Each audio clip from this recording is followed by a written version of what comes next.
everyone, and welcome to another episode of Catching Up. I'm your host, Lauren Kalil. On today's episode, we have the five-time fittest man on earth and the owner of his online coaching business, Hard Work Pays Off, Matt Fraser. Hey, Matt, how's it going?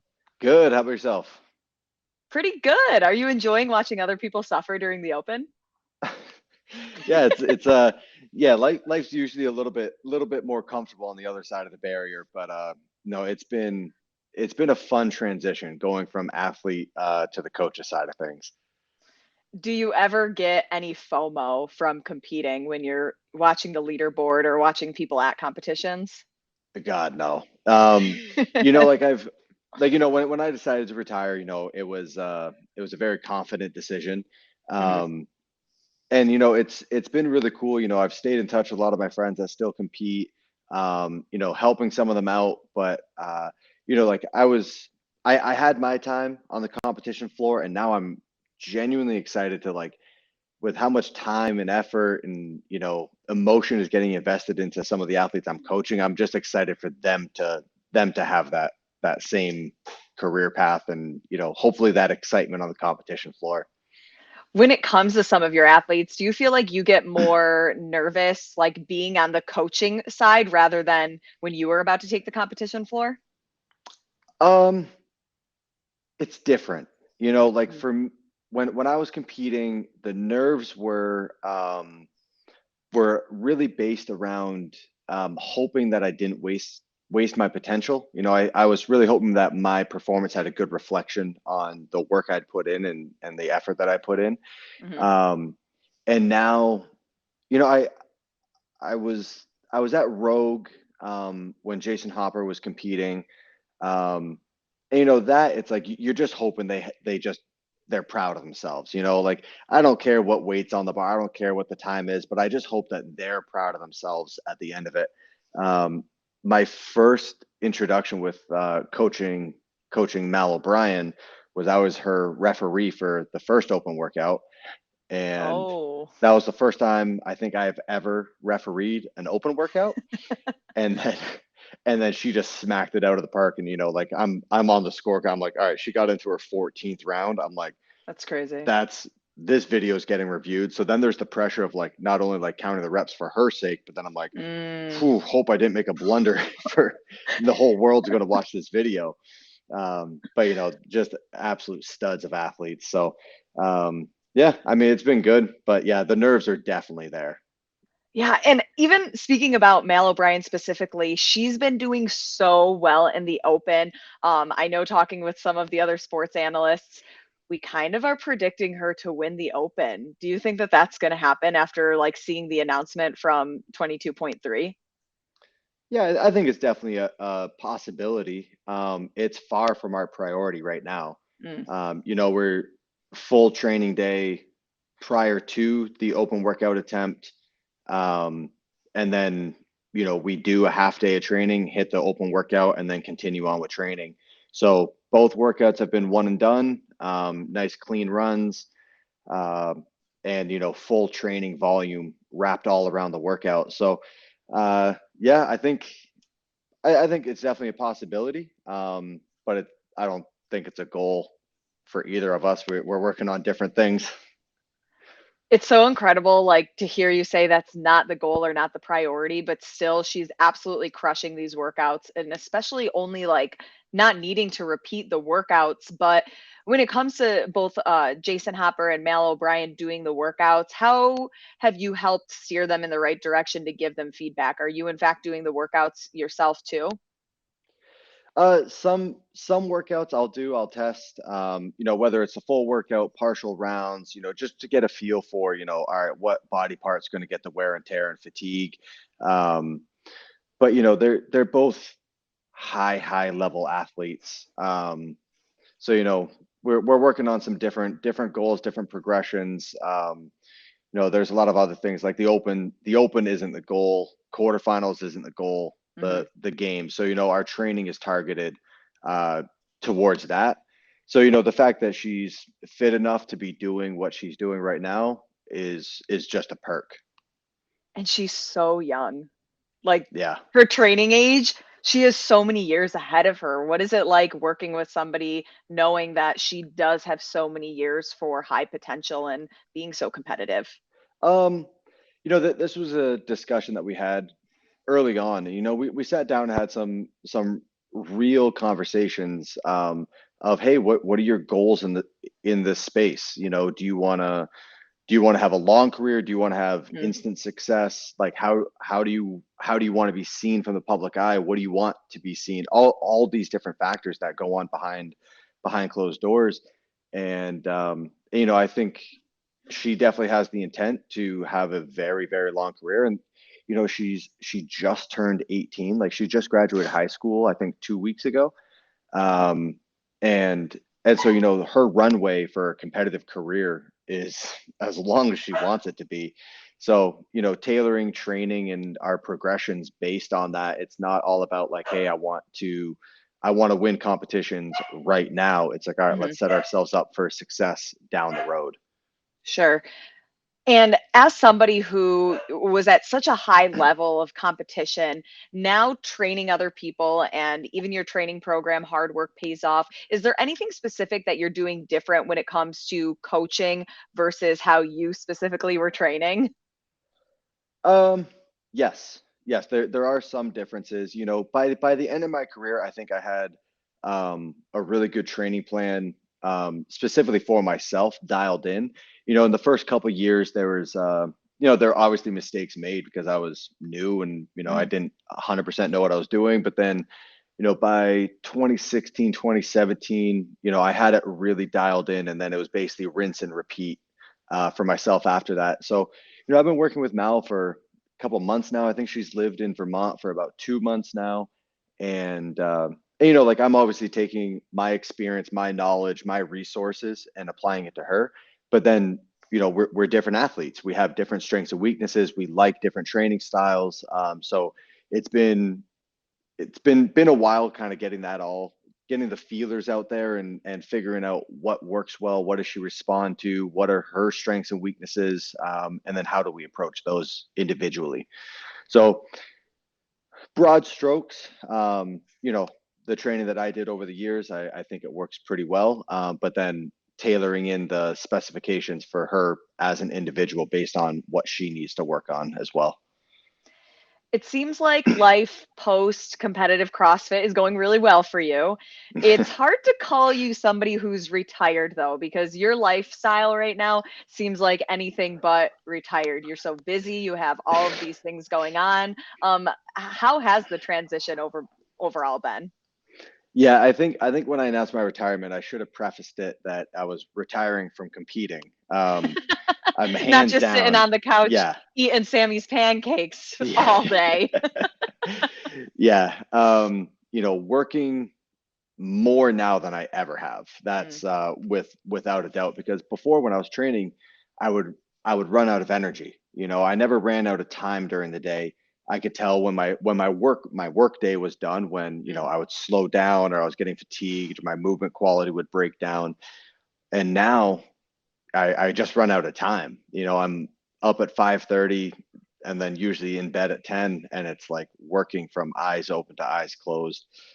So we got a couple pokers in the fire of different businesses and stuff, but yeah, I think it's going as well as you could ask for. I know I'm working my ass off trying to make it the best it can be. Yeah, and it's so good to see, especially like you're here, you're smiling, like you're working with these athletes. It seems like you've really put things into your life that are going to give yourself fulfillment and purpose. Yeah, I mean, it's you know the it's a little bit off track, but like the saying, like there's no road trip too long if you have the right co-pilot. Mm, Like if you have bad company, a 1 hour drive is going to be terrible. But if you're in the car with your best friends, a 20-hour road trip is enjoyable. And so that's how I'm looking at every every avenue that I'm trying to pursue. So with Podium, mm. I'm partnered up with some fantastic people that every time we get together, we get on a work call, it's enjoyable. All the hours I spend in the gym coaching, on the on a regular day-to-day basis, I'm in there with Jake Marconi and Mal O'Brien, and it's like the highlight of my day. That's a couple hours of my day that I don't have my phone, I don't have my computer, and I get to give full effort to athletes that are giving me their full effort. And same thing with HWPO. I get to work with my best friends. I get to work with Alex, Jake, O'Keefe, Sammy, and like we've had so many times where we're all at my house in Vermont. We're sitting around the round table and we're all just working our asses off trying to make the best thing possible. And yeah, we're working and it's hard work, and the work itself isn't always the most enjoyable, but you're with Mm. good people and like, all right, this is going to be something beautiful when it's done. What's it been like having O'Keefe back full time by your side? Man, I, you know, he never really left. um, yeah, it's been a crazy journey. It's come full circle too. So, Mm. he was the one on my coach's band every year at the games. I can probably count on one hand the amount of times I've been on an airplane without him by my side.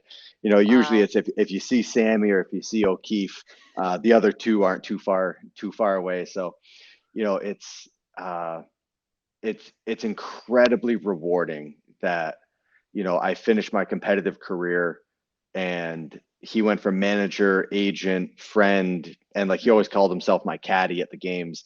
So now we get to work together officially for the long haul. Yeah, and it's so cool, especially because HWPO, there's so many cool things and even some big news in the works. The company, it's moving to a standalone platform. Hmm. Um, Tell me a little bit about that and how that's going to benefit the user experience for people following the program. Yeah, we just, anything we do and everything we do, we're trying to um, always progress, always approaching perfection. We're always trying to get better, even if that means taking steps backwards. And, with this, it's like we found a platform that we saw and we fell in love with it immediately. And so we're like, okay, let's pursue this. And, it's going to be a lot of work to get it launched and live, but um, you know, doing all that work is like the one step backwards, but then the options moving forward are just wide open. So uh, right off the bat, we're looking at launching more tracks, but then the user interface for the athletes, the customers is it's incredible. And you can go into your one app and there's a track for everyone. And then what I'm really excited about is bringing in more athletes, Mm. more specific training, and then also professional craft of movements or modalities that we do in CrossFit. So finding the best strength specialist, finding the best swimming specialist, and Mm. incorporating that in so that I truly believe that we already have the best training platform, and we're still trying to make it better. Right. And you guys are just about a year old at this point, correct? Yep. Yep. Yeah, How, almost year on the nose. yeah, how big is the team with HWPO? In terms of athletes or employees? Employees, like how many cooks Employees, are in the kitchen getting everything ready for the athletes?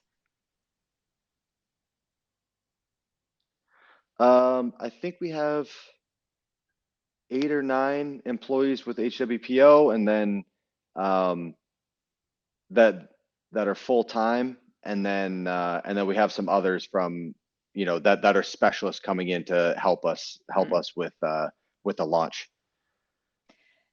This might be a little far down the line, but as you see HWPO growing and really being like one of the premier training programs for people to follow, how do you see it expanding in the space over the next, 2, 3, 5 years? We want to be the one-stop shop. We want to be the best platform, and we want to expand so that anyone who's looking to progress in their sport and their fitness, that we have the track for them, and we want to make sure that is the best track, not only in terms of the programming in, the day-to-day workouts that the athlete is seeing, but then also the user interface and the information that is provided to them. That was the big thing that I wanted to do differently with when I initially launched, was provide the athletes the information. Because you can have two athletes hit the exact same workout, but hit them differently, and they'll get two completely different results.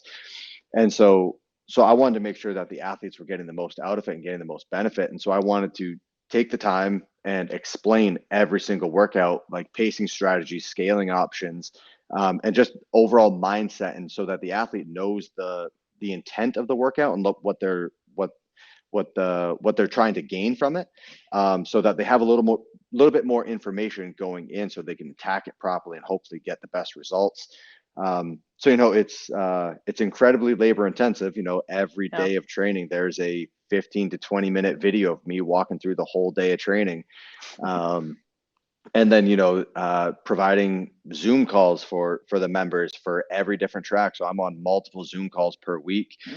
So we're trying to allow for the athletes to have direct contact with the people that are programming the workouts and writing the workouts, and that are the ones that are the professional in that track, so that any questions that they have, they can get answered with live Q&A feedback. Your life plate is pretty full right now. It's the Sammy portion size is what we'll call it. Yeah. 2 years away from competition. Any plans to ever, throw down, whether it's at Wadapalooza or any of some of those like bigger CrossFit competitions, even though if it's not the games? No, I have my workout partners that I have a group of buddies that come over every morning at 5:30. We get in our workout, and then it's just work the rest of the day. And I'm solely focused on helping the younger generation of athletes coming up achieve their dreams. That's, for me, that it's so fulfilling, like having any hand in contributing to their success. I'm hooked on that. Well, Matt Fraser, great to have you with us today, and awesome to see you so happy. And you have the kitchen, many things going on in the kitchen right now for you, and it's yes awesome. Thank All you right, so well, much. you enjoy the rest of the season. Good luck to your athletes, and you have fun testing those workouts. I know you will. Thank you.